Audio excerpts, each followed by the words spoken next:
there's really no such thing as risk-free in this space, right? So it's cool if it's not your playground. Not everybody has to be here. But at the end of the day, if you're not there and people are talking about your brand, then there's risk in that as well, right? If you're not a part of that conversation, then you risk having what they say stand as the record. And so you just got to kind of accept the fact.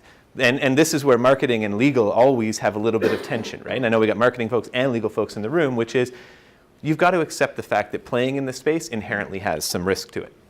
And so this is the kind of formula that I put together just to say, well, how do we get there? How do we know there's always an element of risk?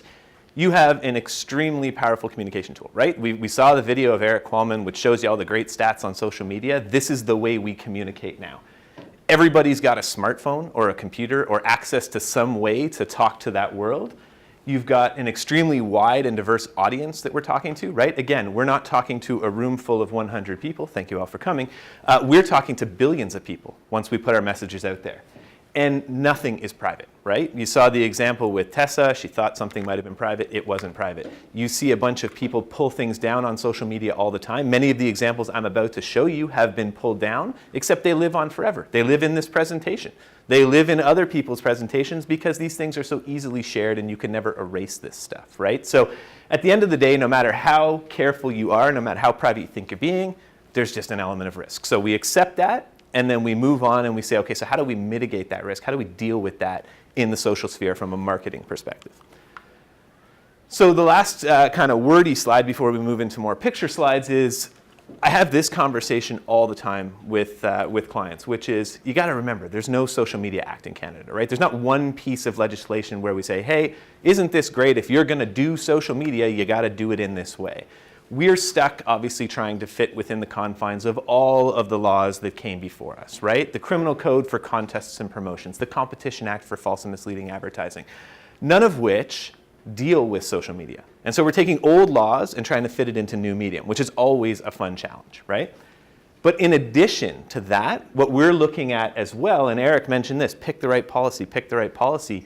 When you're marketing on a social site, you are entering into an agreement with that social site every time you do that, right? You create a page, you run a promotion. Well, they've got terms of use. They've got promotion guidelines. They've got advertising guidelines. They've got licensing rules. And so it falls to us to figure out if we're going to play in their space, in their sandbox, we have to play by their rules. And the reason we have to play by their rules is because if we don't do what they say we have to do, their terms of use, as you can imagine, are extremely broad in terms of their discretionary rights. I'll just pull down your promotion. I'll just shut down your site. I'll take whatever action I deem to be appropriate in my sole discretion to deal with this issue. And if your fan base, your millions of fans or hundreds of thousands of fans, all of a sudden don't see that promotion there, don't see you playing in that space anymore, leads to more social conversation, leads to more risk. So understanding what those rules are before we do any of this is an extremely important piece that didn't really exist in more traditional advertising when we were dealing with television and radio and more traditional media. Eric alluded to this, but it's just worth repeating in terms of a caution, is this stuff is revised very frequently and often with very little notice, right? So what you did on Facebook or Twitter or Pinterest or Instagram or whatever social site you were working with last month or 6 months ago, this is the classic thing in advertising, right? We just pick up those contest rules and we'll just change some dates and rerun it. And you go, well, yeah, but if you look at the Twitter terms, you can't actually do what you had done 6 months ago. Facebook is notorious for this, right? Used to be very difficult to run contests on Facebook, used to need to have to get approval rights. Then it went through a whole period where you had to use an app to run it, couldn't use Facebook technology. Now they've thrown their hands in the air and said, look, we really don't care, just use Facebook. And so you have to keep on top of all of these terms of service as they change from promotion to promotion. Okay, so let's learn from the misfortunes of others. And so here is an example of you're funny, or somebody's funny, probably somebody who's got fired's funny, is not necessarily other people's funny, right? So here's IHOP. And again, it's always fun talking about these examples because everybody rolls their eyes and goes, oh my God, well, we would never do that. And I guarantee you, had they been sitting in this room for the first talk I gave on this a number of years ago, they'd go, well, we would never do that. And yet it happened, right? And so here you go. Flat stack of pancakes, flat but great personality. IHOP responds, earlier today we tweeted something dumb and immature and does not reflect what IHOP stands for. We're sorry. Okay, so what you don't see, of course, in between here and here is the social reaction and backlash of all the consumers saying, what the hell is wrong with you? That's not fun, right? And so that's, okay, so there's no lawsuit happening here, right? This is just brand. It's a bad brand decision. And obviously they own it at the end of the day, fine. I think the apology is good, right? They get to, we're sorry, they own it. My wife, after a number of years, finally said to me, stop saying you're sorry for how I feel. That's not an apology. I'm sorry you feel that way is not an apology. And getting the apology right in social media, yeah, it worked for a number of years, so there you go. I got away with it. But getting the apology right in social media is extremely important, right? Here's another example. So that was an example of you're funny is not someone else's funny. Here's an example of you got to pick your words really, really carefully, right? So the government of Massachusetts decides that they are going to tweet out an article and some information about Sexual Assault Awareness Month, okay? Information, all good. They're putting out good content. Look how they frame it. Sexual assault is always avoidable. No, right? Don't say stuff like that. Be very careful about how you frame your messages. Just think you're being helpful.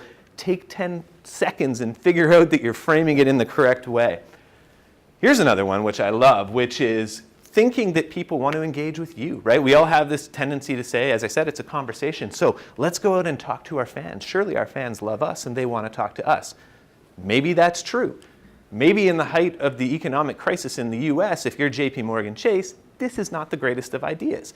So they have a question and answer session. Come talk to one of our big JP Morgan people about your issues and all that other good stuff. So before it even starts, is it true that JPM stands for Just Pay More? What's your favorite type of whale? Can I have my house back, please?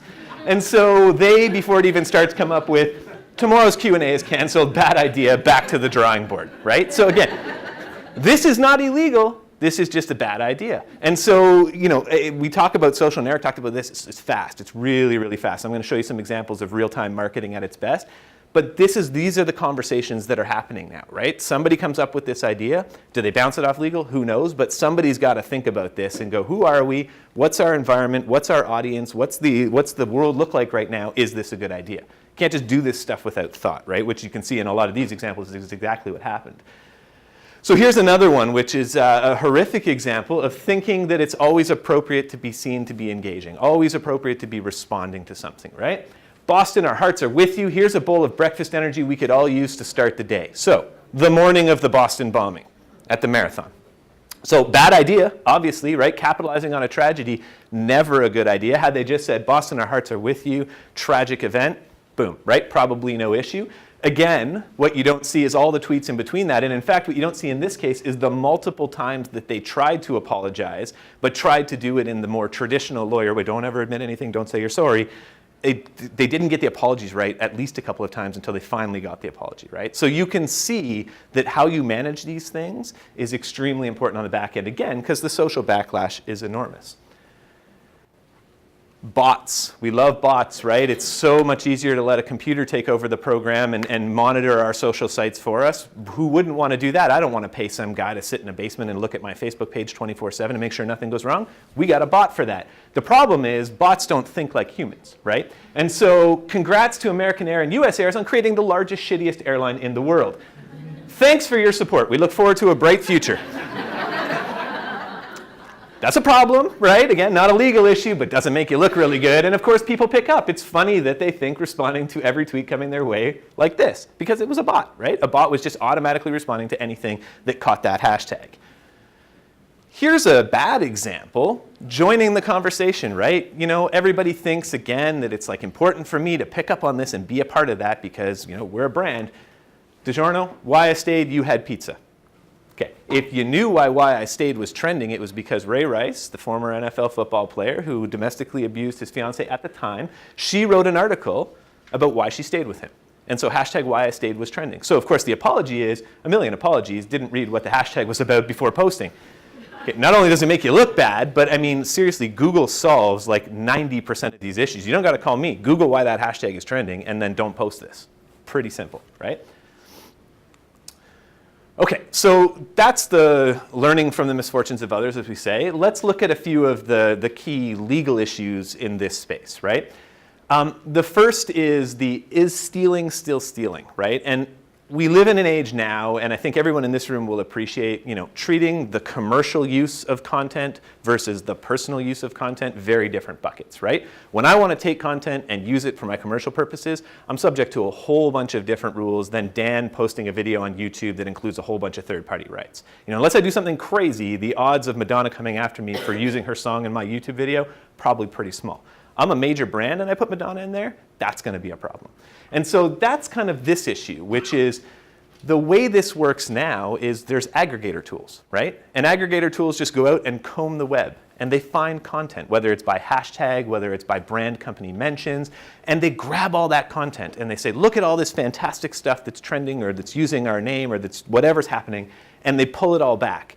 And then the marketing folks say, we have to use this content, right? And that's not a knock on the marketing folks, because I get that, right? You want to use the content because it's really positive content.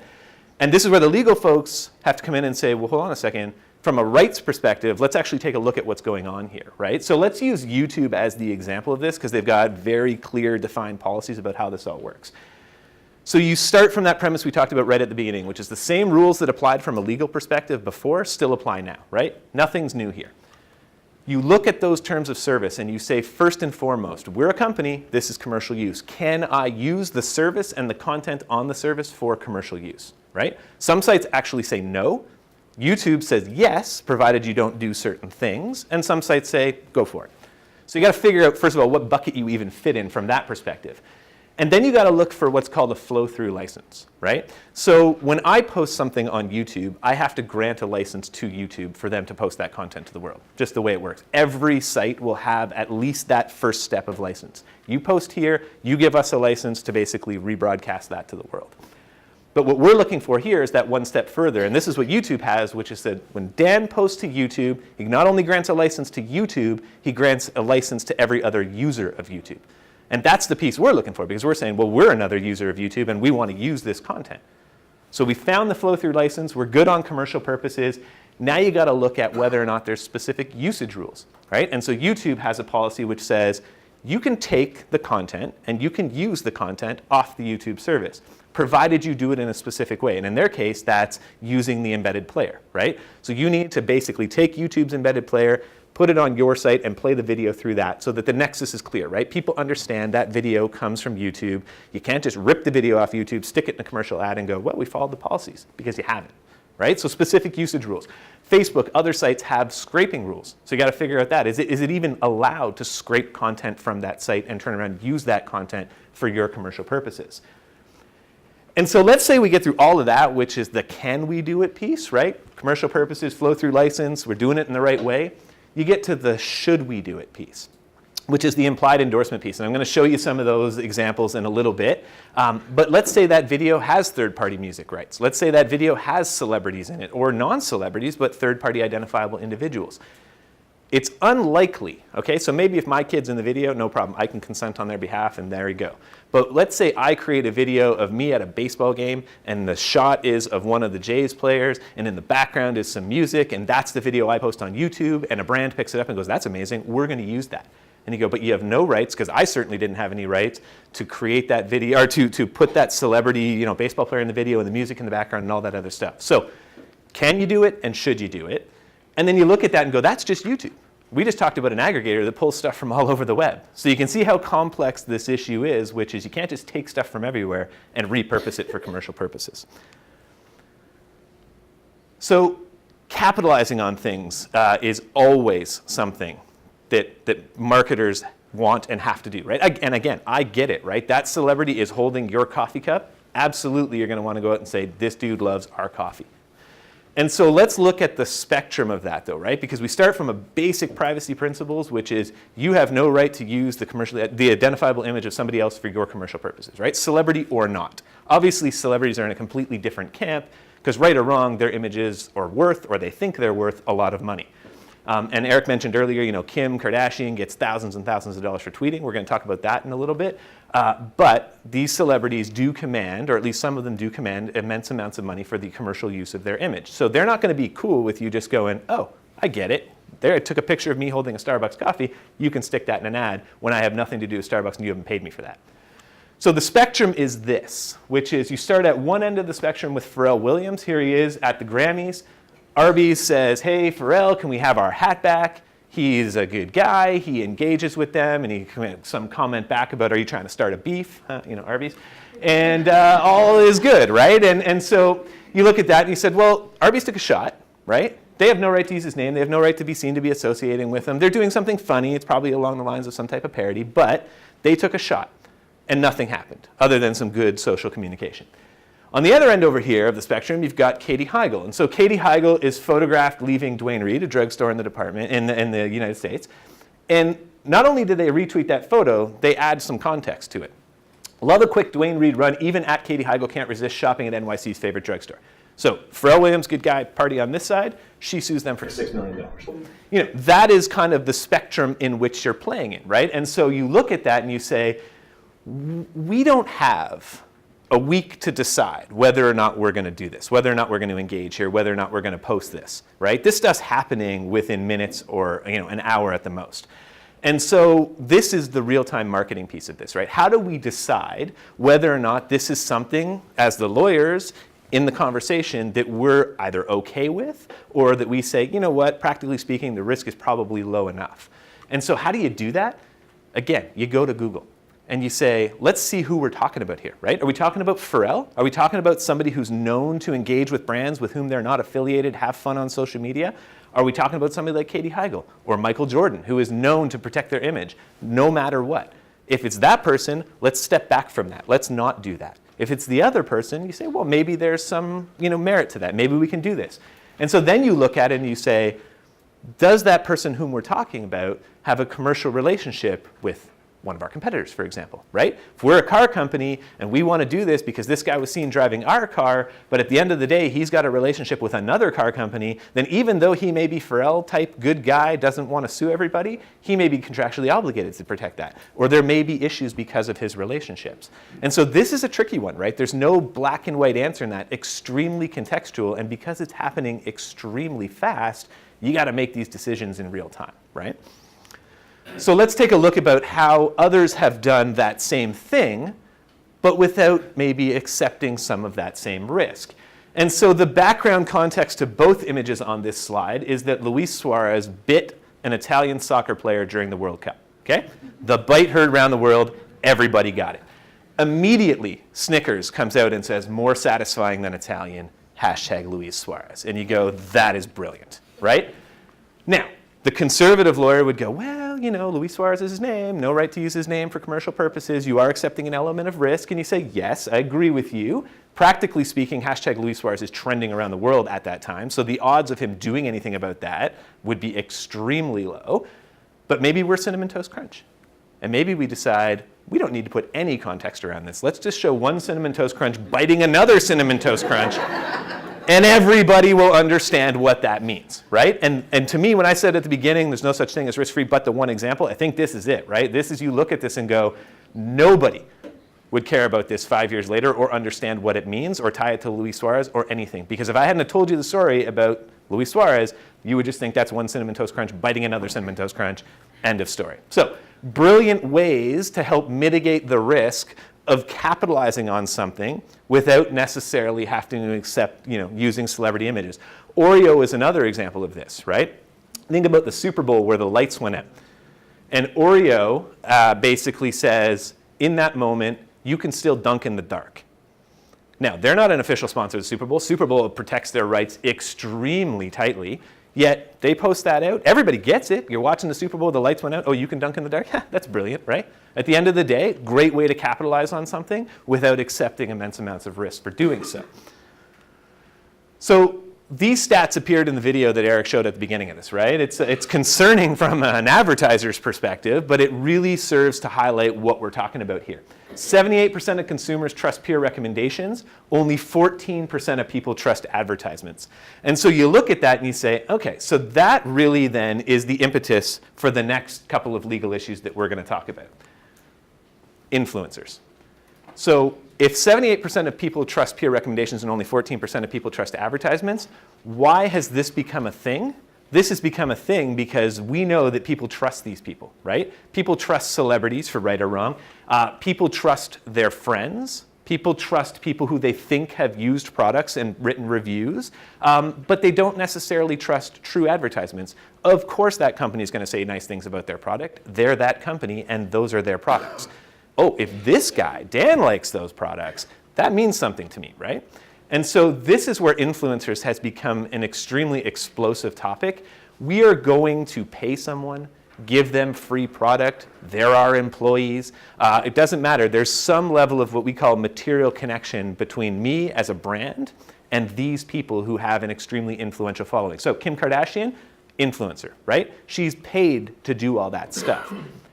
And this is where you look at what Kim was doing, and it's brilliant, right? They've created this entire area of, I hate to use the word employment, but like at the end of the day, this is really a job, right? There are full-time influencers now. And so when she was posting with that lipstick, everybody would have thought, oh, well, Kim uses that lipstick. I love Kim. I want to be like Kim. I will use that lipstick. And now the FTC, the Federal Trade Commission in America, and the Competition Bureau, slower but surely, have come along and said, well, hold on a second. You need to disclose that material connection. So when Kim uses that lipstick and she tells you I was paid 10 grand to post this, you think about that differently, right? It's not a true peer recommendation or celebrity recommendation. It's influenced by the fact that she was paid that money or she was given that product for free. And so you look at that and go, that is the real key to influencer marketing. And this is a real tension between marketing and legal.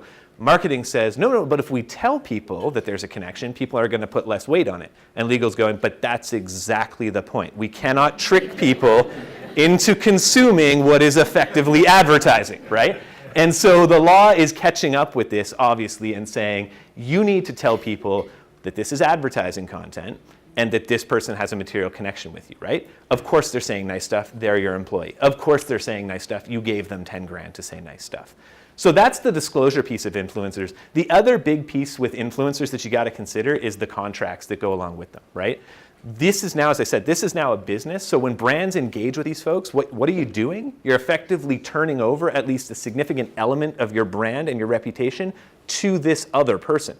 And so you're going to want to contractually make sure that they understand what their obligations are, right? You need to make it very clear you have a relationship with us. You need to make it very clear that what you're doing is advertising. By the way, don't do all these things. To the extent you make claims about our company, we need to review those because we can't be out there letting you say this car has the most fuel efficient rating in the history of all cars when we know that's not true, right? And so you deal with that by contract. And then you go, but is a contract enough? You got really sophisticated influencers, right? PewDiePie is an example of that. Guy makes over $100 million doing this. So query whether we all made the right career choice. But at the end of the day, sophisticated. He's going to have lawyers and legal teams and all that other good stuff. Your smaller influencer, right? They may not have that level of sophistication. So the other key piece from just a contract perspective is training. You need to train these people. You need to basically say, you're going to be a brand ambassador for us. We're putting part of our brand or all of our brand in your hands. You need to take this seriously and understand that this is how this works, right? And so training, contracts, proper disclosure, and that's influencers in a nutshell. It's a very interesting, fast-paced, and expanding area, but definitely something to be paying attention to. A version of that, but slightly different, and Eric alluded to this a little bit earlier, which is I'm reading a newspaper article, or what I think is a newspaper article, and at the end of it, I get down there and go, oh, I get it. That's an ad. Because the top 10 places that I can take my wife on our honeymoon is actually sponsored by that travel company. And I don't find that out maybe until very late down at the bottom. Goes, oh, by the way, what you just read was an ad, right? And so you would have seen this as consumers reading, as you say, on the web, the New York Times, or wherever you are. And at the bottom, you would see things like from around the web, other stuff you may like. And that's where they put all this advertising content.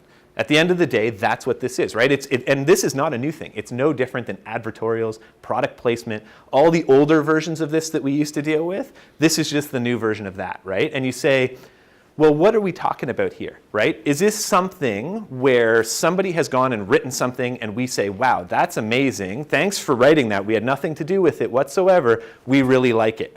And we want to bump it up. We want to make it more prominent. So maybe that's a hashtag sponsored, right? That's something where we say, we're putting some weight behind that. Contrast that to the other example, which is, we're going to engage you to basically write this article for us. We want you to say these 5 things. I don't care how you say them, but work them in there. And then we're going to want to review it, and you got to do this subject to our edits. And then, by the way, don't tell anybody. And so you look at that and you go, well, hold on a second, that's not right. And so what is that? That's an advertisement, right? That is what that is. And again, brand and marketing always, or legal and marketing always having this discussion, right? We don't want people to know it's an advertisement. I get that, but that's why you start now seeing ads, paid advertisement, sponsored advertising. The word advertising, the acronym AD, is extremely important in that context. And it needs to live before the people are encouraged or required to engage with the content, right? So you can't have a link that somebody clicks on and then they get into, and then the video starts playing, and then halfway through the video, you basically come up to the conclusion that this is an ad. That has to be at the beginning. People have to know that what they're engaging with is advertising. And then not only that, that link, that idea of the fact that this is advertising has to follow that content, because content is shareable everywhere. So it's not enough to say, hey, this is an ad, here's the video. By the way, that video is now shared 10,000 times. And the context of the fact that it is an ad is now lost. So designing these types of campaigns is extremely important, because there are material connections, this is advertising or it's sponsored content, and that's what we need to make very clear. So just quickly on another type of this type of trickery, if we will. I once had a client say to me, we went through kind of all these issues, and she said to me, congratulations, you've officially exhausted my bag of marketing trickery. It's very concerning to me that you have a bag of marketing trickery, but I mean, at the end of the day, like, these are what these issues are about, right? We cannot trick people into consuming advertising content. And so here's another example, right? AstroTurfing, fake reviews. And you think, like, this is a good one to pause on and say, so what at the end of the day, right? What's the real risk in all of this? Well, a company got fined $1.25 million for doing exactly this, right? Which is, you cannot go out and say to your employees, for example, hey, please go, write a review or a rating of that product. Don't tell people you're an employee of ours. Just let's boost our star ratings from 3 to 5. That's an extreme problem, right? But let's think about a more nuanced example of that. What if I said to you, we're going to run a contest or a promotion, and we're going to get you, as part of your entry, to write a review of the product, okay? So we all understand contest law, and we're going to say, well, there's no purchase necessary. Forget that stuff. But what we're going to end up with is a whole bunch of reviews that come in by virtue of being given a chance to win something in a contest. And so now that is material, right? Because those reviews are tainted. They're tainted to the degree that at the end of the day, if people knew, well, yeah, of course they said all that nice stuff because they were trying to win the $10,000 prize or the car or the house or whatever it is. You would want to know that as a consumer. And so you put that lens on it and you say, that is what the last 3 things we've just talked about is all about. We're looking through the eyes of the consumer, right? The Competition Bureau, the FTC, that's what they're doing. And they're saying, are consumers being tricked into consuming this content or into misunderstanding this content? Because go right back to that stat, 78% of people trust peer reviews, 14% trust advertisements. That's why this has all happened, and that's why it's extremely important. So I think we're on time, close to time. Okay, so I just did, this is the last slide I have, and we don't need to spend a lot of time on it. But again, going back to the conversation about social terms, and Eric said pick the right policies. This is but one example, but contests and promotions are obviously an extremely important marketing tool in social media. And so contests are subject to the various different terms and policies of Facebook and Twitter and LinkedIn and YouTube and Instagram. And a few years ago, it was the case where we would run a Facebook promotion. That doesn't really happen anymore. What happens is we run a Facebook, Instagram, Twitter promotion, or some combination thereof, likely throw in a scavenger hunt and a bunch of other crazy stuff. This is no longer enter to win your chance, right? These are complicated programs. And what you've got to do, obviously, as we said, is go to those terms of service, figure out exactly what they do and do not allow you to do, and then structure your promotion in that way. And so Facebook, again, is a good example of that. As I kind of walked you through earlier about how it went from extremely strict to even more strict to less strict, there are still things you cannot do, right? You cannot like-gate your promotion. So you cannot say to somebody, you have to like us in order to participate. You cannot use personal timelines. So when you have a promotion which just says, hey, go on a social site and post some stuff and use a hashtag, and when we find that, we'll do a random draw and pick the winner, you can't do that with Facebook. That has to be run on your corporate fan page. So Facebook gets carved out of the entry mechanism and says, oh, by the way, if you're doing this on Facebook, go to our page, find our contest post, leave a reply to that, and that's how you enter on Facebook, because you can't use personal timelines. And then sharing on Facebook is still one of those issues that's a little bit nuanced, but it's interesting because social growth and social media is what it's all about, organic, right? Sharing. And Facebook still limits the way in which you can, for example, share this with your friends to earn bonus entries, right? So there's a workaround to that, which is effectively you do not get a bonus entry for the mere act of sharing with a friend. You get a bonus entry if you share with a friend and that friend subsequently enters the promotion. So there's no direct incentive for sharing. There's an indirect incentive should they actually end up entering the promotion, right? So again, those are just a couple of examples on the Facebook side. You got Twitter, YouTube, Pinterest, all the other sites. They've all got these types of policies. And so these types of marketing programs need to consider them all. So that is what I had to say today. Thank you very much for listening.